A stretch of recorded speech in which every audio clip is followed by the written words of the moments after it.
while you were growing up, did you have to witness a lot of the violence with your dad? Yeah, I witnessed a lot of domestic violence. To be honest, I've been arrested for a few stabbings, a few shootings, and a lot of violence. The first person I ever seen get stabbed was my dad. Rubbing the DNA on the outside of the gloves. Do you know I've been to jail for about 8 years for a gun that was found in Liverpool. I live in Manchester. When you're on the streets and you're grafting, you always want a drink, you always want to buy something. If you smoke weed, you might buy a bag of weed and all that, and it's all coming out of your wage. Morning, yeah. Nice to meet you. Good morning, nice to meet you. How are you doing? I'm fine, are you?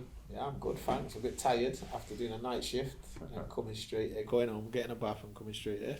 Slightly harder. So we wanted to start off just by asking you where you're from. I know you're from Manchester, but more about where you grew up. Yeah, I'm from Moss Side, Manchester. A few years ago it had a bit of a bad name, but the community spirit's like no other. But I suppose most people will say that their community is the best, but before Moss Side become known as Gunchester, the community was amazing. So I was brought up in Moss Side. I lived in one house for 10 years and then moved into a bigger house on the next street, which is actually the back door's facing the back door of the old house that I lived in, and I still live in that house to this day. Oh really? I've moved out a few times, but my mum died a few years ago and I was left the house. So, do you have any brothers and sisters? Yeah, I have. On my mum's side, I have 2 brothers and 1 sister. I've got a sister older than me and 2 brothers younger than me. Were you close growing up? To be honest, I went through a house. My dad was very violent towards my mum, and he used to make the choices to hit my mum when he's had a drink, but not when he had a drink. So he was the nicest man ever. When he didn't have a drink, when he had a drink, he was evil. So at a young age, my mum left my dad and got with somebody else, more so for the protection. And then she had a kid a year after I was born, 14 months after I was born. That brother, his dad was an African. Not that I've got anything against Africans. When he was 18 months old, his dad come and took him, kidnapped him, and we never seen him for 30 years. Wow. So we had a brother that was lost. My mum was a lost soul after that. Then my mum ended up getting back with my dad and so on. But apart from that, my older sister, I'm really close with her. I'm not so close with my brother, my younger brother, but I was growing up. I don't speak to the one that was kidnapped and taken to Africa at all. I don't see him, I have no contact with him. But my brother, my Dean and aunt, yeah, my brother and sister there. So while you were growing up, did you have to witness a lot of the violence with your dad? Yeah, I witnessed a lot of domestic violence. To be honest, I've been arrested for a few stabbings, a few shootings, and a lot of violence. The first person I ever seen get stabbed was my dad. My mum stabbed him in his chest and his shoulder. Wow. And after that, he never raised his hands to her again. So witnessing a lot of that violence, do you think that had not only a mental effect, but do you think it had an effect towards your behaviour and maybe some of the choices that you made, maybe out of anger or?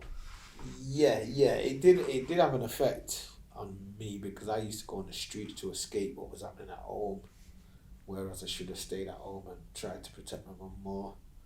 But yeah, it did have an effect on me, but I'm not gonna say that was the only thing that made me do it. We all have choices, and I made the choice. I wasn't given the opportunity, like we go into schools and talk to kids, I wasn't given that opportunity. Maybe, I'm not going to say I would have done anything different if I was given that opportunity, but I don't know because the dynamics of life have got me where I am today, and I wasn't given that opportunity.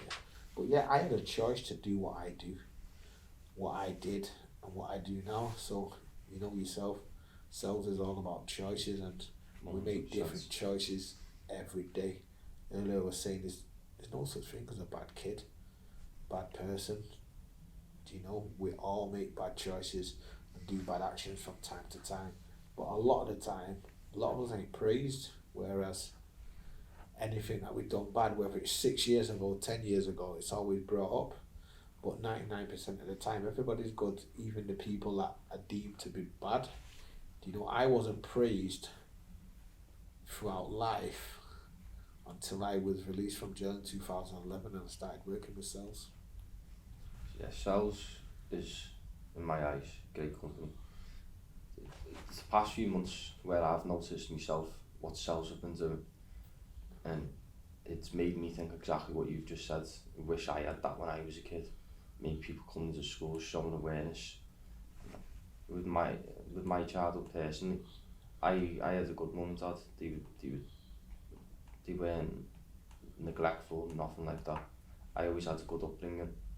So when you're saying about choices, for some reason, I don't think I'll ever know why, I made the choice to go into crime myself. Yeah, I understand that. Saying that about my mum and dad, my dad being my mum and all that, I still had a good life. My mum done what she done to make us have clothes, have food on the table, have the best presents and so on. You know, but it's just that drink that made my dad beat up my mum on a regular basis, and my mum always forever had marks on her neck, black eyes, you know, bust lips and all that. Couldn't even imagine it, to be honest. So, wanted to ask a bit about, or maybe you could tell me about your time in school. My time in school, when I was 8, 9, I had a good time in primary school. When I was 8 and 9, I had a fight with somebody. I picked up a chair and beat him around the head with the chair. And looking back now, I realised that was learned behaviour. What I was seeing at home, I was replicating it in school, so to speak. So, yeah, after that I had to see a child psychologist for years. I had to go to a psychology centre, and then I ended up going to a school in there because went to high school, was kicked out of high school, went to another high school, kicked out. Then I used to do my lessons in like a what they call Prues now, and between there and the psychology centre, there was like a class there as well. And it's mad because the teacher there at that psychology centre about 2 years ago went to a school in Rochdale, a Prue, to do a talk to some kids, and the teacher, the headmistress, when I used to work with a guy called Darryl Laycock, and I said, Debbie, and she was my teacher like over 30 years before. Wow. Made an impression then. It was mad, but back in the day she had blonde hair, now she had brown hair. But apart from that, schooling wasn't for me, and schooling is not for anybody. Do you know, I'm not going to tell a kid not to go to school, but I do tell kids to try and manipulate what you can, get educated, because leaving school with no education and going on the streets, you're uneducated when you think you know it all, whereas 100%. You're making the wrong choice to go on the streets. And me, I don't have my education in prison, and I don't want any of the kids to make a choice where they're on the roads. This street life, it's all a fallacy, it's all a lie, it's all fraud. Nobody benefits from it. The only people that benefit is government, do you know? Because they don't put money into youth clubs, but they'll send a youngster to a secure unit to prison.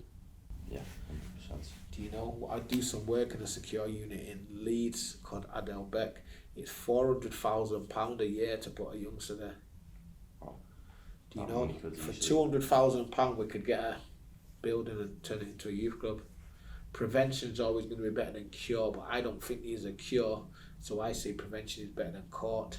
Make the choice not to do something instead of making the choice to do something, because if you do something wrong, it can have a lifelong effect on you, your family, your employment, your health, and so on.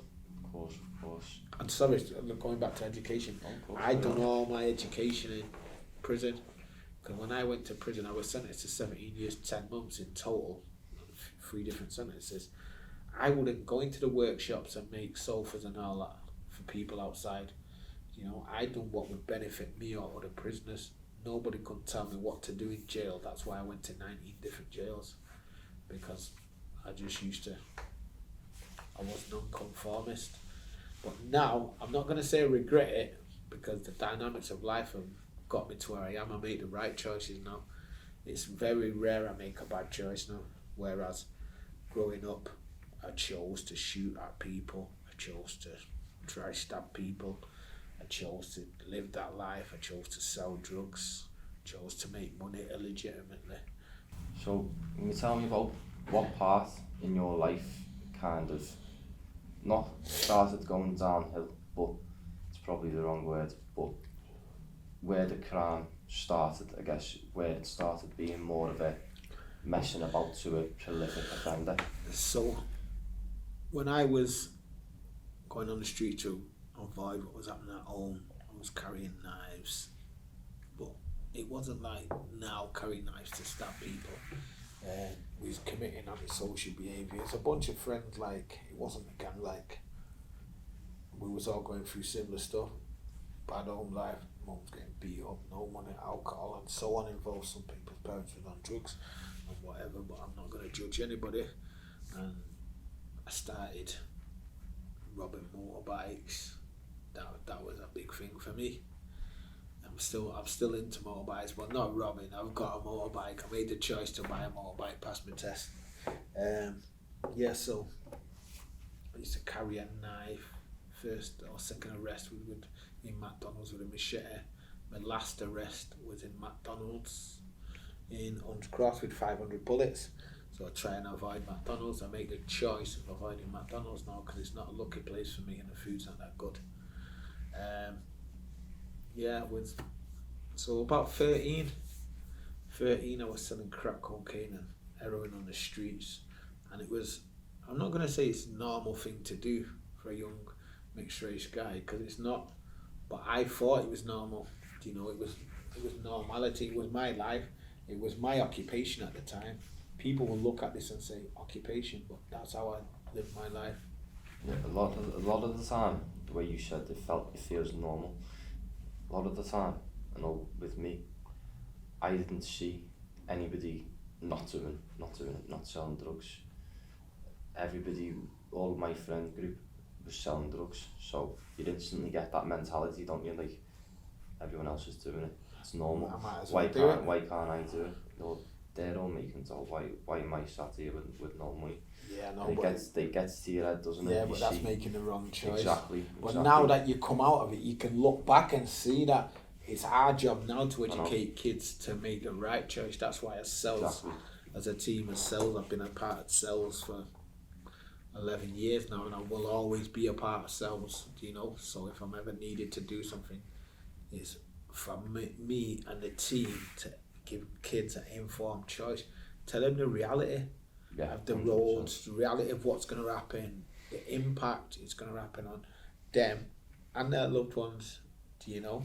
If you arm an op, a rival or something, op or whatever, ops, whatever you call them, if you arm them, the impact it has on them and their family and their friends, because it's a ripple effect if something happens. So it's all about making the right choices, and I make choices now to go and do what I do, whereas back in the day I made some bad choices.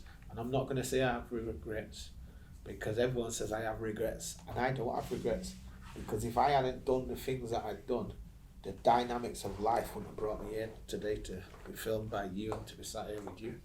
So everything's got me here today. Yeah, I can completely agree with what you say. I wouldn't be sat here myself if I hadn't made those choices. Obviously, nowhere near what you've been through.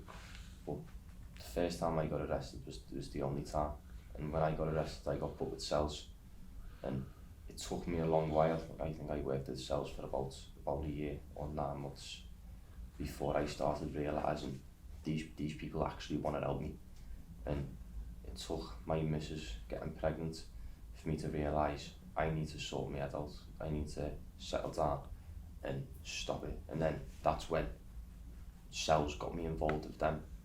So if I hadn't made those wrong choices, I wouldn't be here trying to do what you're doing, trying to help people and so trying to get to the kids. Making negative choices. Negative past has turned into a positive future, all through choices. Of course.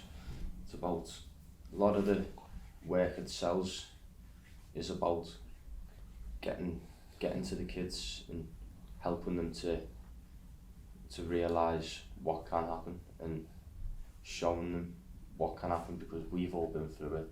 Maybe not me as much as other people. I think I was very lucky that I got with cells as early as I did, before it started going really downhill. But just to try and, I guess the aim is to show kids and get to them before they're in the position that everybody who works here has been in. Just like they got to me and tried to help me and made me realise before it was drilled into my skull that this is the person I want to be. They helped me, I think they helped me change my look on the world, I guess, to show that there was a different path, because I've seen all these ex-offenders that work for cells. They've turned their life around and proved that there is a world outside of crime. And I wasn't making loads and loads and loads of money, just making bits, but I can make that money just from working with cells or a normal job, and it's legit. Exactly. I tell youngsters, you can have £10,000 dirty money, but £1,000 clean money will get you a lot further. If you've got a credit card, exactly. When you're a drug dealer, when you're involved in crime, you can't drive a Mercedes or things like that. If you go working somewhere like McDonald's or something, you can, because you're always going to have credit, you're always going to have finance. But when you work legitimately, you're most probably making more than you was illegitimate. Because you know yourself, when you're on the streets and you're grafting, you always want a drink, you always want to buy something. If you smoke weed, you might buy a bag of weed and all that, and it's all coming out of your wage. Exactly. Do you know, if you work legitimately, you're not looking over your shoulder. If you make the choice to work or go college, you're not looking over your shoulder. When you're on the graph, you're looking over your shoulder for rivals, Constantly. for the competition, for the police. I'll tell you this now. Even your mates. When you're a grafter, you have to be lucky every single day, if you know what I mean. The police only have to get lucky once to send you to jail. Yeah, exactly. So every day you have to watch over your shoulder and try and avoid this. And the pitfall is the police are going to come and get you. They might not get you now. They might not get you in 2 months. At some point, they're going to get you. And they might, if they can't get you for something that you have done, they'll get you for something that you haven't done. And you can't complain about it for the simple reason, when you get away with what you get away with all day, at night you don't go to the police station and say, I got away with that, so arrest me. But the biggest thing we do as criminals, we're hypocrites. If they arrest us for something we haven't done, we're appealing, I've not done that. But you don't go to the police and say, I haven't done that, when it's time to, do you know what I mean? So it is an occupational hazard. It is. And just with what you were saying with, you want to spend your money all the time. I know, personally looking back, I thought, I was making loads and loads and loads of money, because you see 20 quid here, 20 quid here, 20 quid here, 100 quid here.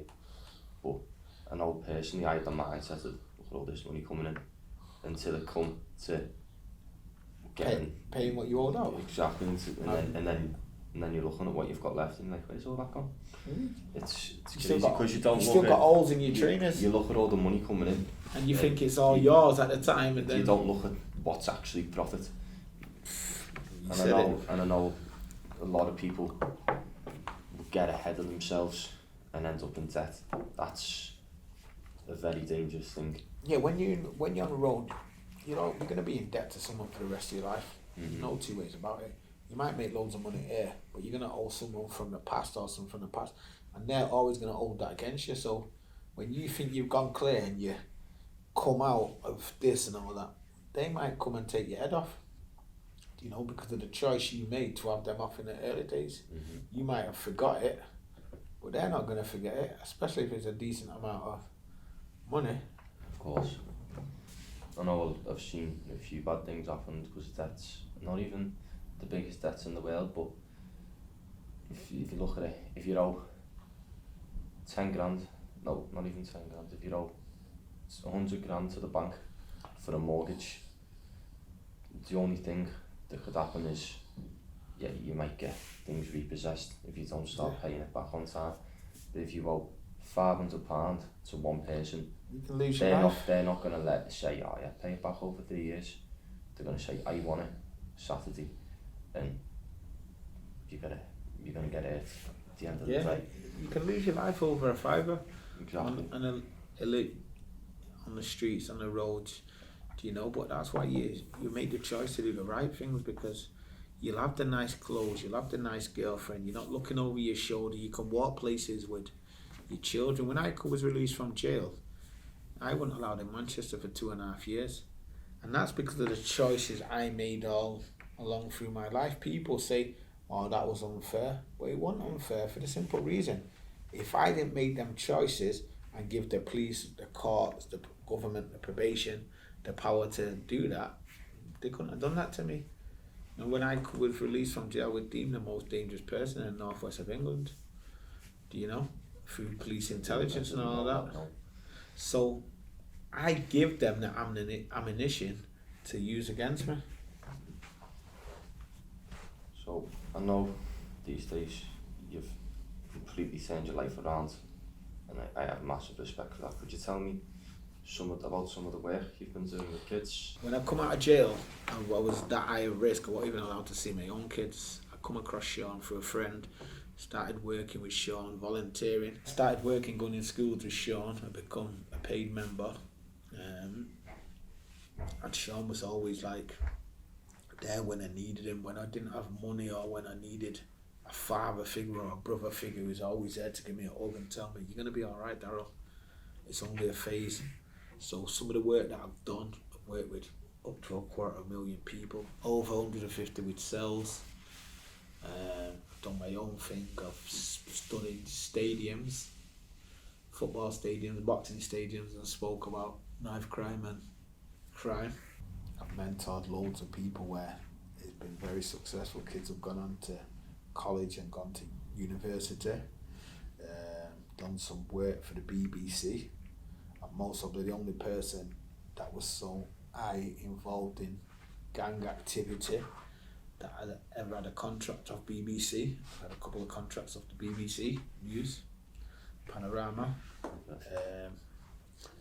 I've been in a programme called Gun Number 6. It's a BAFTA winner.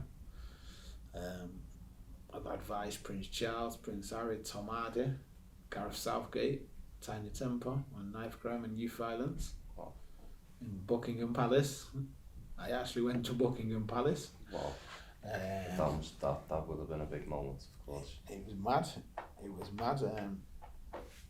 Everything I do, I try to help people. You know, and I don't do it for money.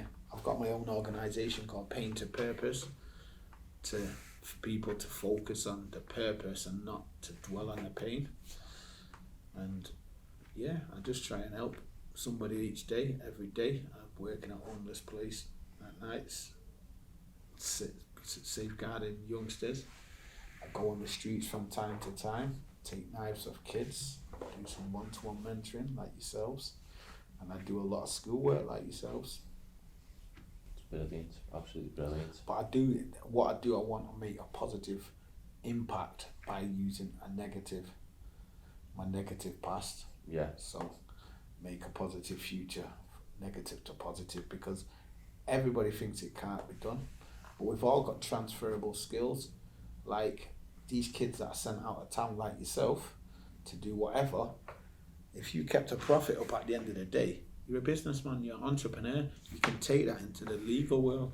If you can have a little bit of a read and write, a fight, you can take it into the cage now. It's big money getting in an octagon.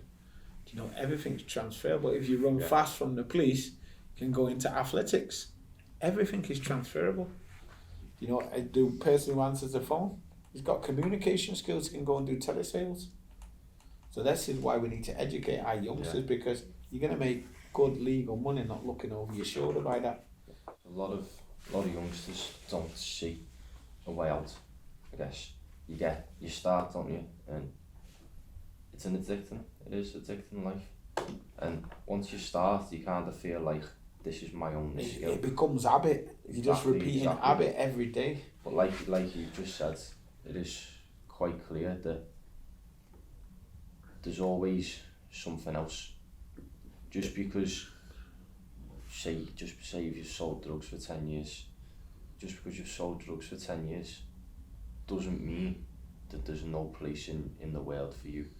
Even if, like you said, you could go and start your own business, or it doesn't take a lot to start a business either. We need to remember not to run before we can walk. We need to take baby steps, crawling, then baby steps, and then walking, and then running. Do you know, because anything's achievable. Nobody thought that I'd be alive now. Got shot 27 times on one occasion, shot once on 2 occasions, stabbed 7 times. Do you know, witnessed my best mate get killed when I was 17. But I chose to live that life. When I come out of jail with the help of Sean, I chose to do what was right. And every day I do something and help others. Whereas if I do good, good's going to come back to me. If I do bad, bad's going to come back to me. A lot of people, they come out of jail, don't they, and it's all they know. And the jail life rubs off, I guess. You see everybody else, and it takes a lot to change. It does.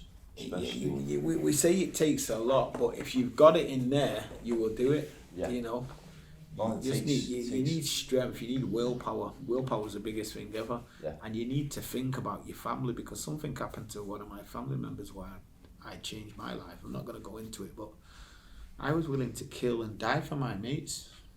I've been charged with murder. I was cleared of murder, charged with attempted murder, cleared of attempted murder. But because I was getting involved in stuff, I was getting arrested for things that I haven't done. So other people's choices put me in the firing line, so to speak, with the police and with the ops where I got shot and so on. But we need to be thinking that if we're willing to do that for our friends, what we're willing to do for our family. Because no friend ever retaliated for when I got shot. Do you know what I mean? My family was suffering. It's like when I speak to these young kids all the time and say, when you get stabbed and you're on that hospital bed and they're trying to save your life, do you shout your friend's name or do you shout your mum's name? And everyone shouts for the mum. But they're willing to kill and die for the mates, but the mates are willing to kill and die for them. You know, you come in this world on your own, you go out on your own, so you need to be making the right choices. Because when you go to jail, you won't work out here for minimum wage, but I actually work in a prison now, at young offenders, work every 1 day a week. And I see to these kids, well, you work for £300 a week. They say, nah. But I sat down with a group of them a few weeks ago and I says, well, here's what you get paid a week, yeah? And they went, yeah. I say, well, you get paid £6 a week. So if you're away for 52 years, you get paid £312. But it gets me out of the cell. But no, you're willing to work for £6 a week, less than £1 a day. But you won't work for £300 a week. And that £300 a week is going to keep you out of jail, whereas you're getting paid £312 a year and you're stuck in jail. doesn't feel like a lot, but when it only ever starts as £300 a week, I think what people need to realise is it's not going to be that forever. With crime, yeah, of course you can make what feels like a lot of money fast, but it can get taken away from you like that. Exactly, with the Proceeds of Crime Act, everything is taken off.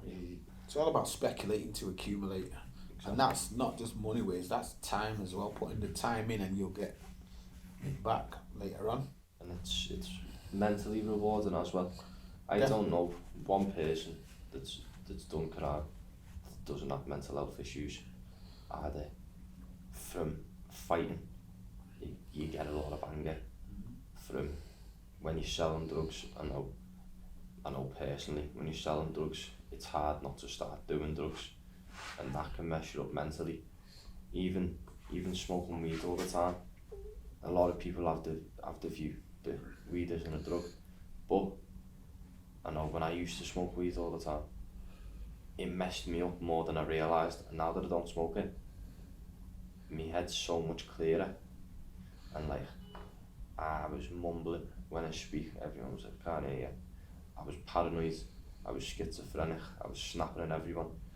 And as soon as I stopped smoking weed, it's like I'm a completely different person. And I'm not saying don't go and smoke. I'm not saying don't go and smoke weed, because I know that it does help a lot of people. But my point is that working a proper job, it's rewarding mentally, Yeah, definitely. and physically. Definitely. I suffer from a lot of mental health, but that's because I've witnessed so much, I've been through so much. I know over 60 people that have been murdered.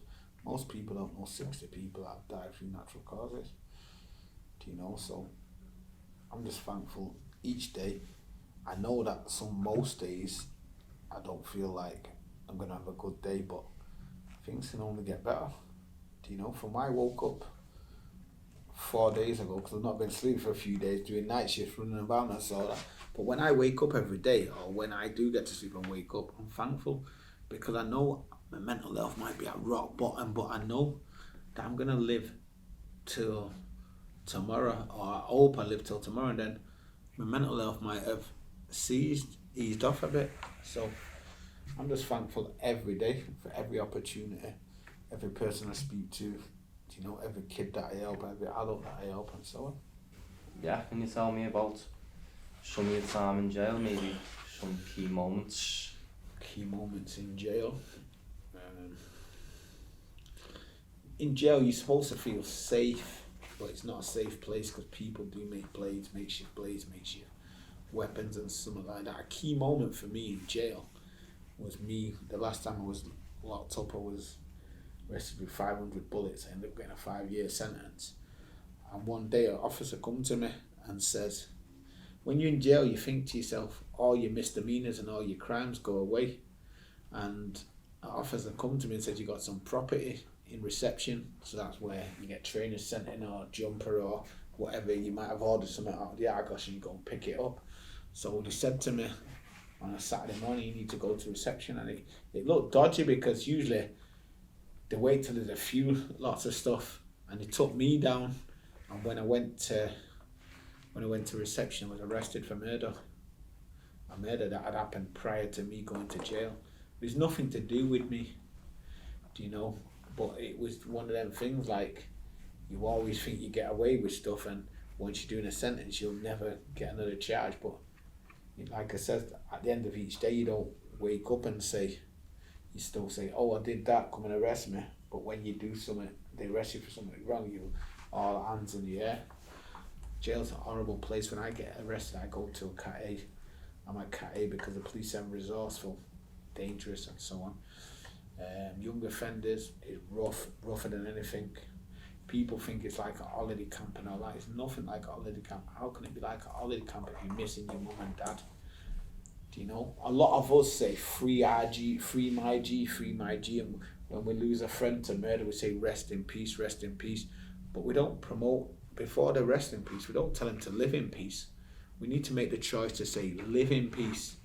And saying free my G, we need to be telling our youngsters and our brothers and sisters, don't go to jail, go to college. So you don't get involved. Don't get involved. Make the right choice. Make the smart choice, not the wrong choice.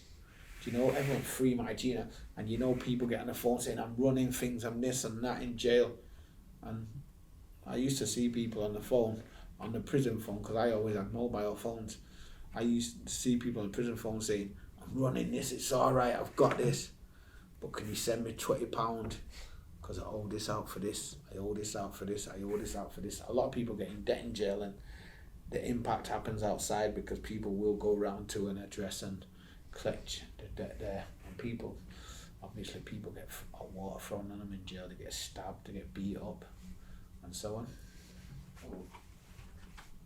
The only thing good about jail, is the last day when you're getting out. That's the only thing good. There's nothing good about jail. How can it be good when you're missing your kids, missing your mum, missing your dad, missing your brothers, missing your sisters? There's nothing good about that. And if anybody says jail is good, tell them to come tell me. I went to 19 different jails. Some of them I went to 5 or 6 times because they couldn't handle me. Do you know? And I didn't enjoy anything about jail. That's the important thing. In a lot of TV programs and stuff like that, jails portrayed so much different than it is. It's in TV programs and films. It can be glamorized a lot of the time. Yeah, especially in shows like Top Boy and things like that. Yeah, they glamorise the old road life thing. Yeah. There's nothing glamorous about gang life and stuff. The only thing glamorous about gang life is when you get killed and your mum gives you a glamorous funeral because your boys ain't done it to celebrate your life, not to glamorise thing. It's like people join gangs. If you do the equation of what gangs mean, what it means, gangs are not good. It just goes to say, there's nothing good about a gang. The only thing good about being in a gang is the day you get out of it. There's nothing good about road life. There's nothing good about prison. There's nothing good about crime. Crime does not pay. It doesn't pay the criminal. Your solicitors, your barristers, probation officers, social workers, police, judges, all them profit off it. You don't. Crime is a business. A lot of stuff that is assembled in Argos is made in jail.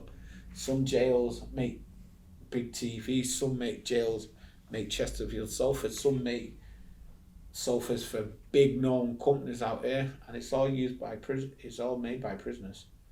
You know, you can't get away with me working out here for less than £8.72, but government can force you to make sofas for £10 a week.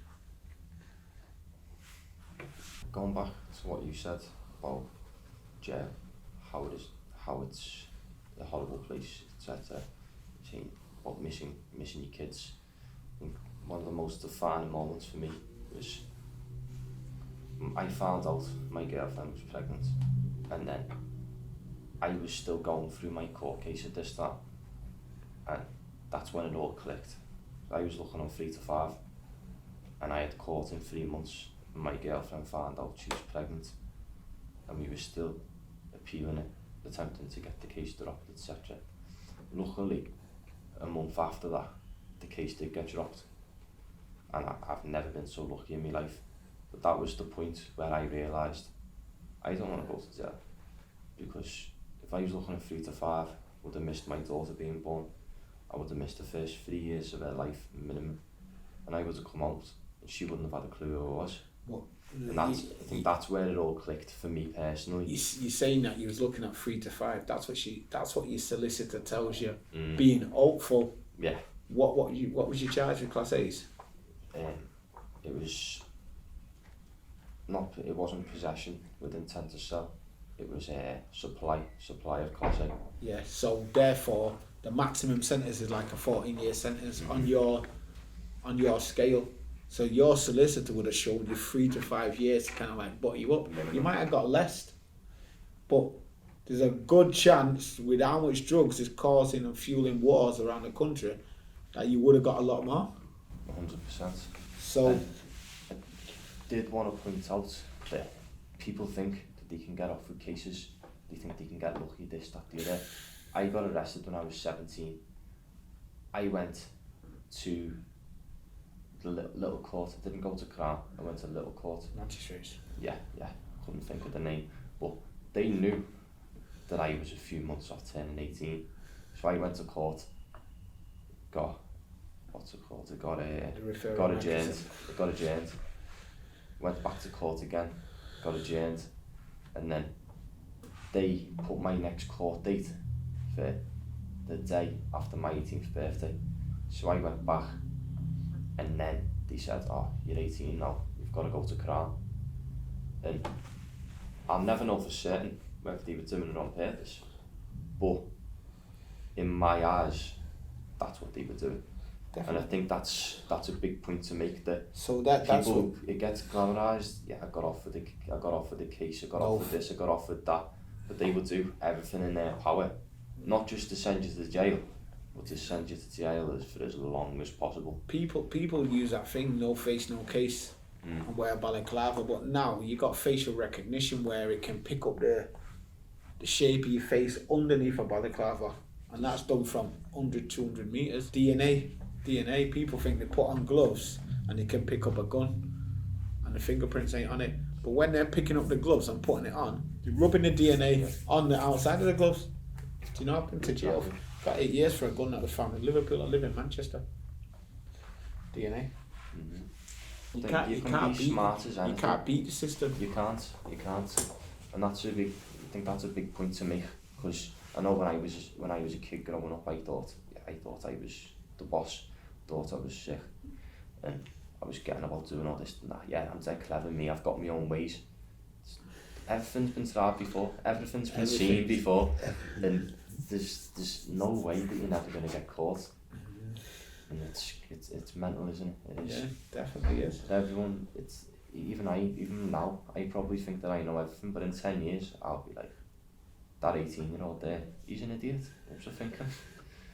Yeah, that's what I mean. It's not, never call it a loss, always call it a lesson. Yeah, 100%. You've learnt your lesson and you're going on to great things. There's a good thing that you are with cells, and hopefully you get a choice to stay with cells. Obviously, everything depends on funding, but cells is one of the best things that's ever happened to me. Yeah. I'd go as far as to say cells saved my life. Cells definitely saved my life, because if it wasn't for Sean, I might have re-offended and gone back to Manchester. It's the fact that a lot of not charities, but a lot of companies will help you, but I haven't heard of one company where they'll help you reform, and then bring you in on it like they have with me. They've helped me reform, sort my stuff out, and Sean's seen. That's because Sean's seen something in you. And he's given me the opportunity to have a job with cells, and it's crazy, because I never saw my life going nowhere. Now you're going to be a dad. I've worked in call centres, I've worked on the phone lines for Universal Credit, I've worked stacking shelves, I've had a good few jobs, but nothing ever clicked, and that's why I was always doing car. So I always tried and never found nothing that I enjoyed. But then cells helped me, and now I've made the choice where I want to help people like they helped me. Good on you. I think probably time to leave it there. Absolutely brilliant meeting you. Dead interesting bloke. Thanks. Hopefully we can do some work together. It's amazing what you do in the community. Very nice to meet you. You too. Thanks a lot.